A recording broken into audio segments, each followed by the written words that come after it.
आज का हमारा टॉपिक है बुद्धि परीक्षण। बुद्धि का मापन करने के लिए बुद्धि परीक्षाएं ली जाती है। बुद्धि मापन का अर्थ है बालक की मानसिक योग्यताओं का माप करना और यह ज्ञात करना कि उनमें कौन कौन सी मानसिक योग्यताएं हैं और कितनी। प्रत्येक बालक में कुछ जन्मजात योग्यताएं होती है और बुद्धि परीक्षाओं के द्वारा उनकी मानसिक योग्यताओं का अनुमान लगाया जाता है। सर्वप्रथम 1979 में विलियम वुंड ने जर्मनी के लिप्सिंग नामक नगर में प्रथम मनोवैज्ञानिक प्रयोगशाला स्थापित करके बुद्धि मापन के कार्य को वैज्ञानिक आधार प्रदान किया गया। इसमें बुद्धि का माप यंत्रों की सहायता से किया जाता था। वुंड के पश्चात अनेक वैज्ञानिकों ने इस क्षेत्र में उल्लेखनीय कार्य किए। 1905 में अल्फ्रेड बिने ने बिने साइमन बुद्धि परीक्षण का निर्माण किया। यह 3 से 15 वर्ष तक की आयु के बालकों के लिए किया गया। इसमें 30 प्रश्न थे। इस परीक्षण में प्रथम संशोधन 1908 में एवं द्वितीय संशोधन 1911 में किया गया। इसके पश्चात सन 1916 में स्टैनफोर्ड विश्वविद्यालय अमेरिका के विभागाध्यक्ष टर्मन ने इस परीक्षण में महत्वपूर्ण संशोधन किया और इस परीक्षण का नाम स्टैनफोर्ड बिने परीक्षण या टर्मन बुद्धि परीक्षण किया गया। इसमें 90 प्रश्न थे और यह 3 से 15 वर्ष तक की आयु वर्ग के लिए किया गया। 1922 में भारत में राइस द्वारा बुद्धि परीक्षण का निर्माण किया गया। इसे हिंदुस्तानी बिने साइमन परीक्षण कहा गया। बुद्धि परीक्षण के भेद इस प्रकार हैं।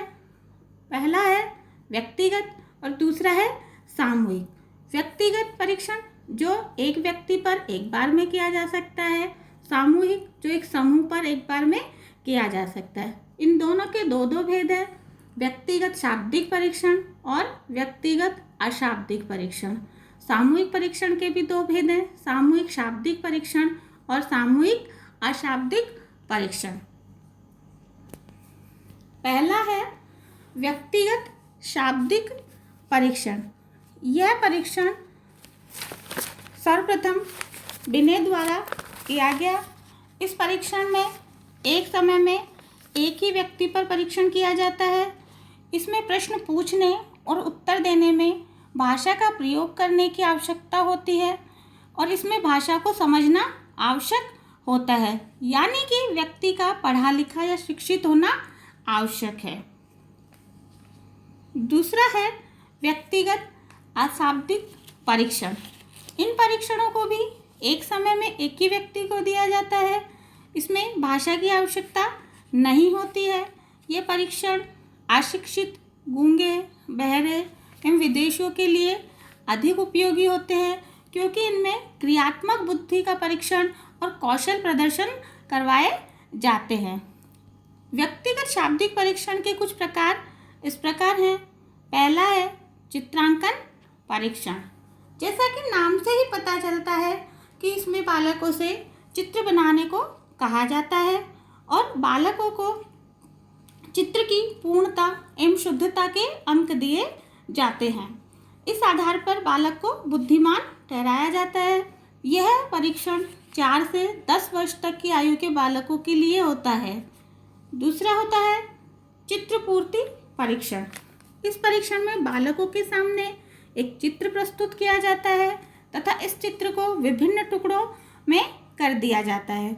बालकों को इन टुकड़ों को चित्र की सहायता से पूरा करने को कहा जाता है और जो बच्चा जितना जल्दी चित्र को पूरा कर लेता है वह उतना ही तीव्र बुद्धि बालक कहलाता है।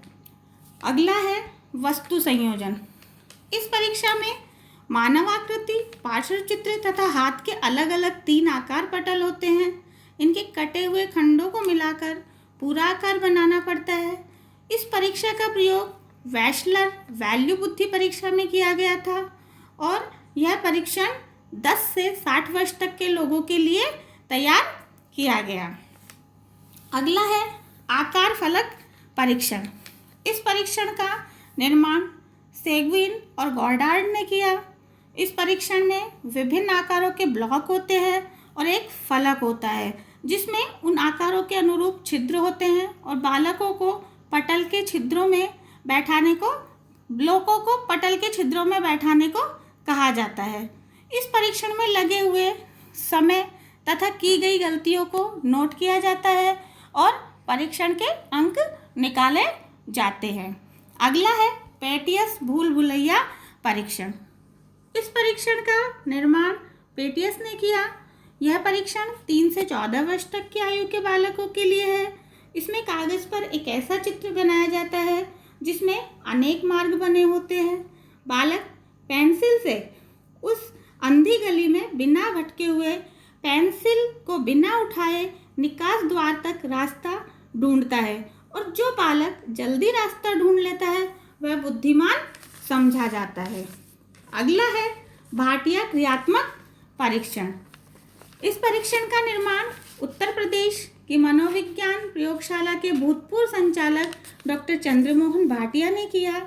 यह परीक्षण 900 बालकों पर मानकीकृत किया गया। अगला है सामूहिक शाब्दिक परीक्षण। इस परीक्षण में एक व्यक्ति की नहीं अपितु पूरे समूह की परीक्षा ली जाती है। इसमें भाषा का प्रयोग किया जाता है। समूह के सभी व्यक्तियों को समान निर्देश दिए जाते हैं और उन्हें समान कार्य करने होते हैं। इसलिए इसमें समय की बचत होती है और इसमें कुशल परीक्षकों की आवश्यकता भी नहीं होती है। इन परीक्षाओं का विकास और उत्पत्ति युद्ध के मैदान में हुई। प्रथम विश्व युद्ध में सिपाहियों और अफसरों का वर्गीकरण करने और उन्हें बुद्धि के अनुसार उत्तरदायित्व सौंपने के उद्देश्य से इन परीक्षणों का सहारा लिया गया। कुछ महत्वपूर्ण सामूहिक बुद्धि परीक्षण इस प्रकार है। पहला है आर्मी अल्फा परीक्षण। इस परीक्षण का निर्माण अमेरिका में प्रथम महायुद्ध के समय किया गया। यह परीक्षा शाब्दिक थी, पढ़े लिखे और अंग्रेजी जानने वालों के लिए थी। दूसरा था डॉक्टर सोहनलाल का बुद्धि परीक्षण। उत्तर प्रदेश की मनोविज्ञान प्रयोगशाला में 11 वर्ष के बालकों के लिए इस परीक्षा का निर्माण किया गया। इसके बाद है सामूहिक अशाब्दिक परीक्षण। ये परीक्षण भी पूरे समूह पर लिए जाते हैं। इनमें भाषा का प्रयोग नहीं के बराबर या कम होता है। इनमें परीक्षार्थियों को क्रियाएं अधिक की करवानी होती है। यह विदेशी भाषी और अशिक्षित सैनिकों के लिए किए गए। इसका पहला प्रकार है आर्मी बीटा परीक्षण। यह विदेशी और अनपढ़ सैनिकों के लिए किए गए और इनके बदौलत इन्होंने अच्छे अफसरों को खोजने का या कुशाग्र बुद्धि अफसरों को खोजने का कार्य किया। इसमें दूसरा था शिकागो अशाब्दिक परीक्षा। यह परीक्षण 6 वर्ष की आयु के बालकों से लेकर प्रौढ़ों तक के लिए तैयार किए गए। इस परीक्षण में कुछ महत्वपूर्ण पद इस प्रकार हैं। इसमें कुछ प्रतीकात्मक अंक दिए जाते हैं। इसमें समानताओं का प्रत्यक्षीकरण करवाया जाता है, वस्तुओं का वर्गीकरण किया जाता है, चित्र विन्यास और आकृतियों की तुलना आदि कार्य के माध्यम से इस परीक्षण को पूर्ण किया जाता है। धन्यवाद।